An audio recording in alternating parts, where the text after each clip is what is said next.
Here's a question I want you to consider. What if one of the biggest forces shaping your career, where you work, how long you stay, whether you ever go out on your own, wasn't a market outcome, wasn't designed by anyone? What if it was a workaround, a past job from 1943 that nobody cleaned up? And now it's so deep in the foundation that most people can't even see it as a choice someone made. They see it as just how things work. We're going to pull apart the assumption that your health insurance comes through your job because that's efficient, because it makes sense, because it reflects some kind of economic logic. And we're going to find out what it actually costs you, not the premiums, the other costs, the ones that never showed up on any statements you'll ever receive. This one got personal for me. I sat across from people, smart, capable people who are stuck. Not because they lacked ideas or talent, because they can't afford to lose their insurance. And I always treated that as a fact of life, a constraint you plan around. I never once asked where it came from. Then I found a number, a study in the Journal of Health Economics. It found that $1,000 more in employer health insurance contributions keeps a worker at their job for 83 additional days. $1,000 more in wages, 10 days. The effect size varies by income level and industry, of course, but the direction is consistent across the literature.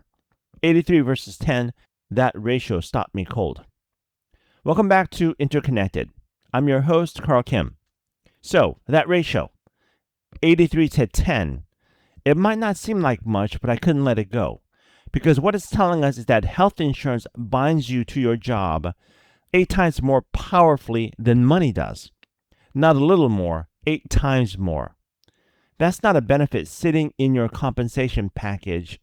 That's now a gravitational force. And here's what keeps nagging at me.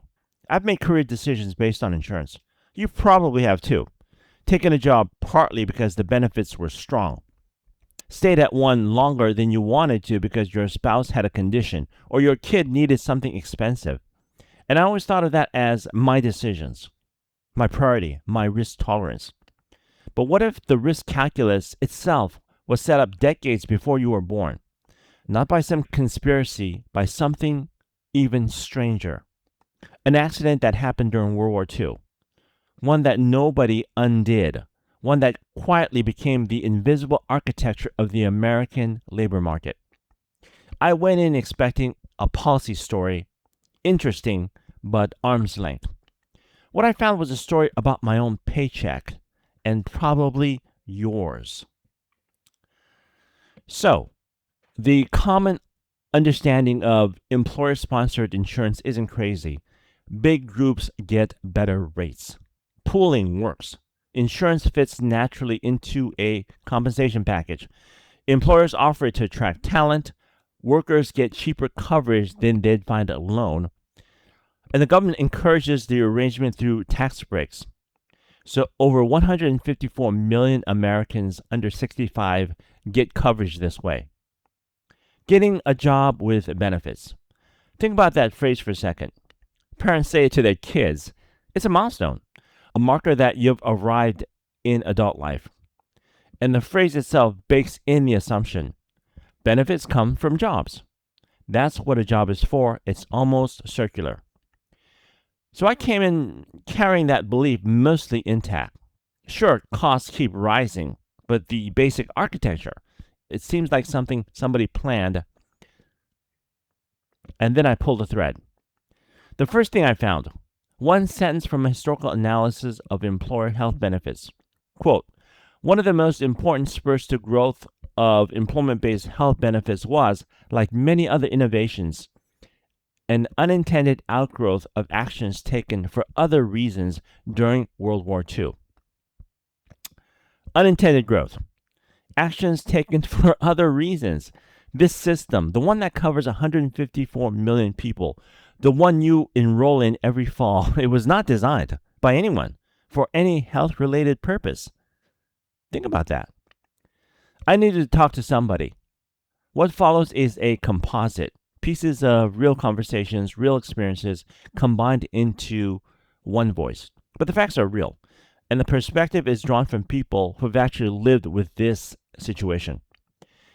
I was talking to a health economist, someone who'd spent 2 decades inside the guts of insurance markets, and I basically said what you're probably thinking. Is this really true? The whole thing was an accident. Well, she kind of laughed. It wasn't a dismissive laugh, more like the laugh you give when somebody finally asks the obvious question. She said, it's not just an accident, it's an accident stacked on another accident, locked into place by a tax decision nobody paid attention to, and defended for 80 years by everyone who benefits from it. So I asked her to walk me through it. She said, okay, 1942, we're at war. Inflation is a real thing. Roosevelt signs the Stabilization Act. Wages are frozen. You cannot offer workers more money, period. But there's an exception, almost a footnote. Insurance and pension benefits in a reasonable amount. That phrase, that's the crack. That's where the entire thing starts. A footnote in a wartime anti-inflation law. She said, 1943, the War Labor Board rules that employer contributions to insurance don't count as wages under the freeze. So now you've got a labor shortage, men are overseas, and companies can't compete on pay, but they can offer health insurance. It's the only leverage available, so they pull it hard. I asked, so health insurance was basically a recruiting hack? She said, a recruiting hack in a wartime economy. That's exactly right. Okay, fine. The origin story is weird, I'll grant that. But lots of things have weird origins. The internet started as a military project. That doesn't make the internet a mistake. I was ready to file this one way. Interesting trivia, good for a dinner party. Then I looked at the numbers for what happened next. In 1940, about 20 million Americans had any private health insurance. By 1950, 73 million. By 1960, 142 million. Sevenfold growth in 20 years. That is not gradual adoption by a well-considered policy. That's a detonation, triggered by a loophole in a wage freeze law. But here's where the system got locked shut. In 1943, same year as the War Labor Board ruling, the IRS makes a separate decision. They rule that the money your employer spends on your health insurance isn't taxable income to you. Your employer pays a chunk of your health insurance premium. That is compensation. That is money being spent on you instead of being paid to you as cash. By any honest definition, it's income. The IRS said, not taxable. And here's why nobody fought it at the time. Health insurance cost nothing. In 1940, premiums were 0.4% of disposable income. 0.4%. It was a rounding error. Why would you argue about the tax exemption of a rounding error? In 1953, Congress made it permanent, wrote it into the tax code, and that's the lock. That's the moment a wartime workaround became permanent architecture. And that 0.4%? The average family plan is now almost $17,000 a year. The exemption that was built for a world where health insurance costs almost nothing now shelters the largest single tax expenditure in the federal budget. So I'm realizing this isn't trivia from the past. And I started looking at what this system is doing to people right now. I talked to a guy I'll call David, mid-40s, software developer at a mid-sized company in Ohio. He'd been developing a business idea for 3 years, a specialized consulting firm. Had the clients, had the skills, had the savings. He had a wife with a chronic autoimmune condition, monthly infusions, thousands of dollars each time. I asked what happened when he priced out marketplace insurance. He said, I spent a whole weekend on healthcare.gov. My wife's specialist wasn't in any of the silver plan networks, not one. The bronze plans had lower premiums, But the deductibles were, with her condition, would blow through the deductible by March. And the premiums for a family of 4 were almost double what I pay through work. So he stayed, still at the same desk, 3 years and counting. He said, I keep hearing how America rewards risk takers, entrepreneurs, people who build things. And I believe it. It's still probably true for people whose families are healthy. Researchers have a name for what David is living. They call it entrepreneurship lock. It's when someone stays in a job they'd otherwise leave to start a business, not because they're afraid, but because they can't lose their health insurance. The data confirms his gut feeling. People with access to a spouse's insurance plan are significantly more likely to go out on their own. People with serious family health conditions and no spousal backup, they almost never make the jump. But maybe that's just a trade-off. Maybe employer insurance, whatever its flaws, is still the best option available. That's what I was telling myself. And then I found the wage data. A study published in JAMA Network Open tracked American family earnings from 1988 to 2019, 32 years. The researchers found that the mean cumulative lost earnings associated with growing health insurance premiums were $125,000 per family in 2019 dollars. $125,000 per family over 30 years. That's the ceiling, not a precise accounting. Some of that money might have gone to profits rather than paychecks, but even the cumulative estimates are staggering. A separate analysis confirmed that premiums for employer-sponsored family coverage have been climbing at roughly 3 times the pace of workers' earnings for 25 years. Wow. So when people say wages have been stagnant since the 80s, this is a big part of why. Your employer may have given you a 3% raise last year. They may also have absorbed an 8% premium increase on your behalf, money that in a different system might have shown up in your paycheck, but it didn't. And you can't feel the raise you never got. That's what makes it invisible. So now I'm holding 2 pictures at once. The one where employer insurance is a benefit, a thing your job provides because it makes your life better. And the one where it's a trap, a thing that suppresses your wages, locks you to your desk, and kills businesses before they're born. I called my health economist back. I said, I keep going in circles. Is this system good or bad? She said something I wasn't expecting. Here's my struggle with this. Even knowing everything I know, I take my employer plan. The coverage is better than anything on the marketplace. The administration is simpler. This system is a trap, and it works for most people inside it. And you have to hold both of those at the same time, or you're not being serious. Then she walked me through what she called the lock-in logic. Start with the tax exclusion. Employer-sponsored insurance isn't taxed.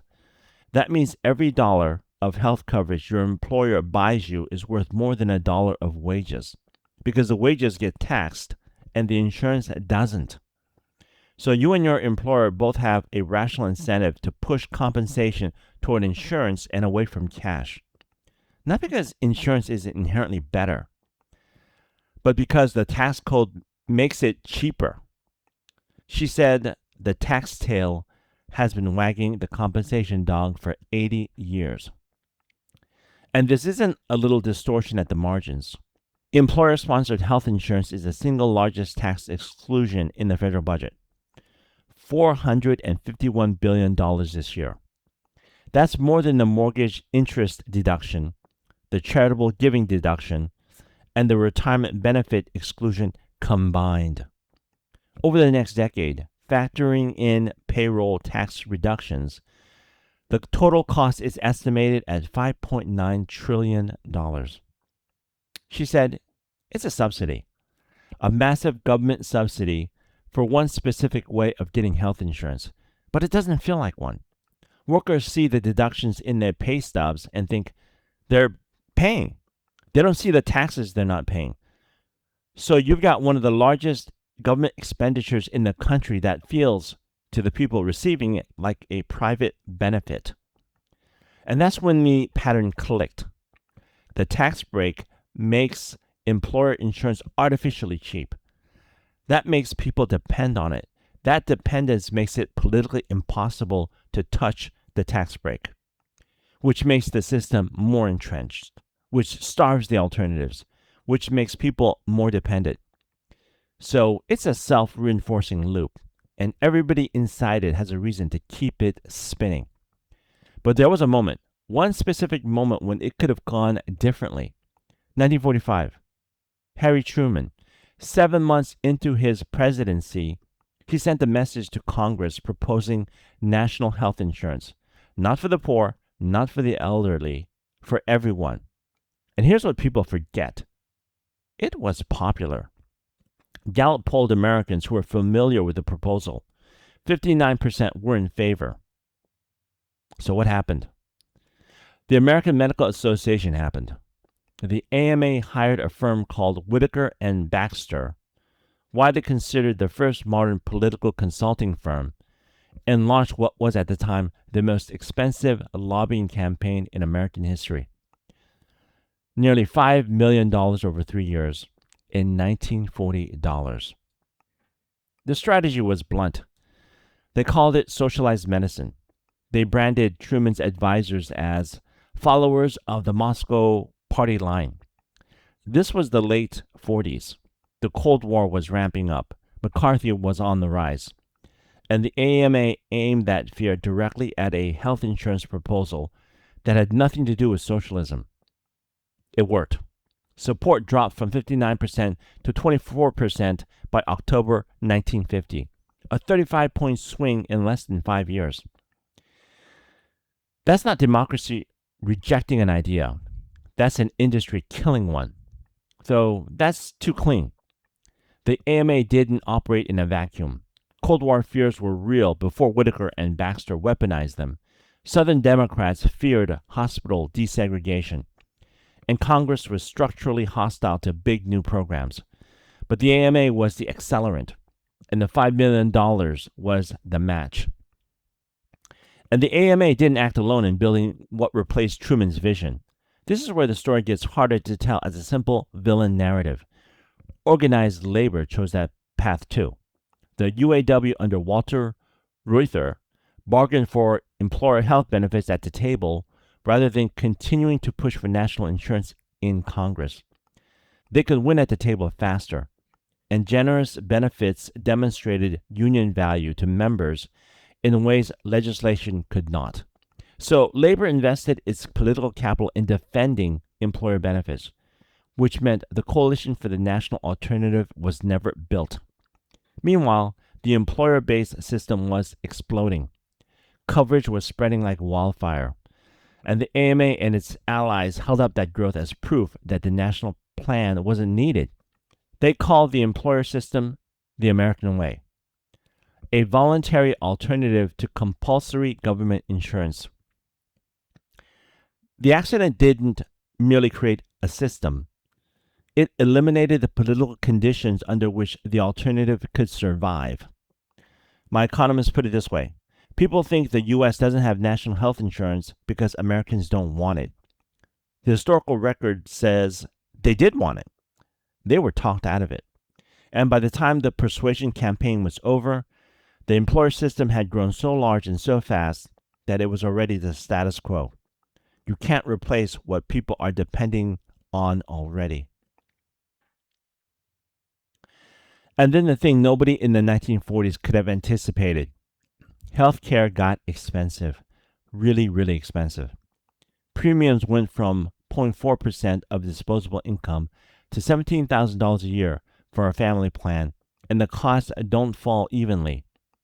That JAMA study I mentioned, the one tracking 32 years of earnings data, found something else.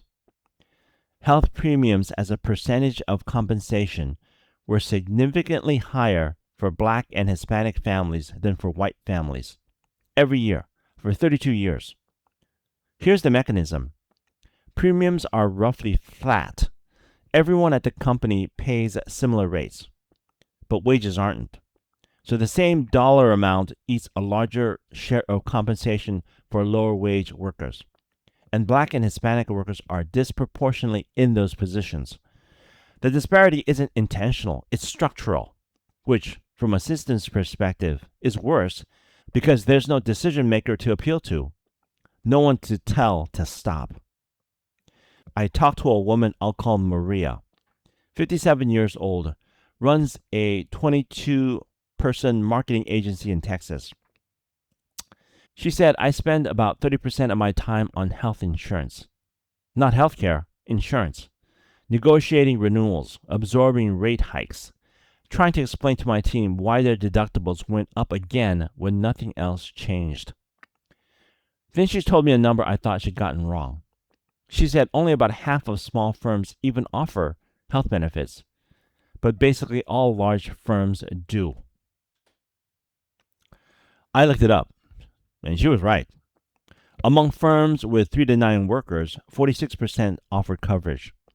Among firms with 200 or more, 98%. She told me about her best designer. Gone. Took a job at a Fortune 500 company. Not for more money. For the dental plan that covered her daughter's orthodontics.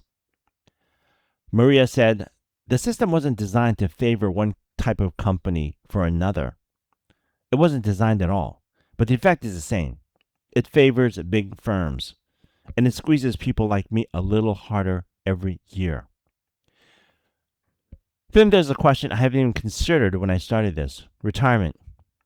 I talked to a woman I'll call Linda, 62, 35 years teaching in Michigan, eligible for a reduced pension. Her doctor had been telling her to slow down for 2 years. She did it. She retired at 62, not 65. She told me, everyone told me to wait. 3 more years and Medicare kicks in. My union rep, my financial advisor, my sister, they all said the same thing. You can't afford the gap. She did it anyway. And the cost was real. Over $14,000 a year for marketplace coverage. Her longtime rheumatologist wasn't in network. She switched to a new doctor who didn't know her history. The first 8 months, she said, were genuinely frightening. I asked if she regretted it. She was quiet for a moment. Then she said, I regret that I almost didn't do it. I was so close to working 3 more years. I didn't want to work in a system that says my labor is a ticket to a doctor. And I know people who made that choice. They're still at their desks, waiting for 65. The research backs up both sides of Linda's story. Studies have found that access to health insurance after retirement increases the probability of actually retiring by 30 to 80%. That's not a marginal effect. That's the difference between leaving and staying. And then I found a number that made the entire pattern undeniable. Researchers studied what happens when Americans turn 65 and qualify for Medicare. What they found was a large, statistically significant spike in business ownership. Not gradual, precisely at 65, the month they qualify. They checked other ages. 65 through 64, nothing. 66 through 75, nothing. They controlled for Social Security, pensions, retirement patterns, everything they could think of. The spike held. Health insurance was the variable. The moment people get access to insurance that isn't chained to a job, they start businesses. Let's think about what that means. The system isn't merely providing coverage, it's suppressing behavior. It's keeping businesses from being born. And the proof is written in the data. The instant you lift the constraint, people move. Now ask the harder question. If 65-year-olds run through the door the moment it opens, what about the 35-year-olds who never get to the door? The 40-year-olds like David, stuck to their desk with viable ideas they can't pursue. We can't measure those lost businesses. We'll never count them. They're economic dark matter, invisible, but their gravitational effect is everywhere. So after all this, where does this leave me? Now, I went into this thinking I'd find a policy story, something at arm's length. What I found was a force that's been shaping my financial life, and almost certainly yours, in ways neither of us ever quantified. If you have employer-sponsored health insurance, the system we've spent this episode tracing has likely suppressed your wages by an average of roughly $9,000 per year as of 2019. Not speculation. That's what the peer-reviewed research found. It has shaped your career decisions. If you ever weighed benefits in a job choice, if you have stayed longer somewhere than you wanted because of coverage, if you thought about going freelance or starting something and the insurance question shut the door before you got to the hard questions about the actual business, that hesitation wasn't personal, it was structural. Tens of millions of people feel it for the same reason, and the reason has a specific date, 1943. I want to be straight about what I don't have. There's no clean answer. This thing is 80 years deep. The tax exclusion costs $451 billion a year.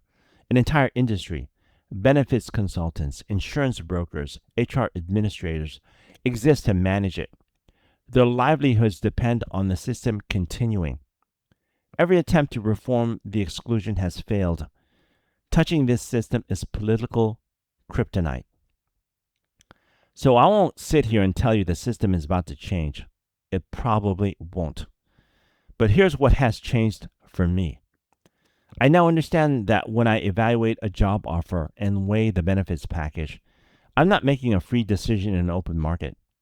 I'm responding to a constraint created by a wartime wage freeze and locked in by a tax ruling that nobody voted on. I now understand that when I hear wages have been flat for 30 years, part of the explanation is hiding inside my health insurance premiums.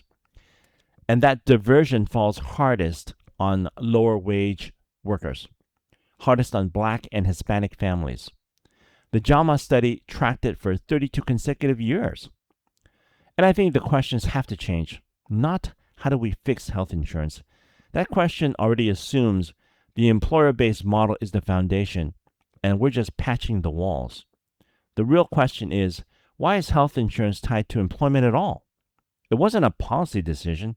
It was a workaround. And the fact that every other developed country on earth found a different answer should tell us something.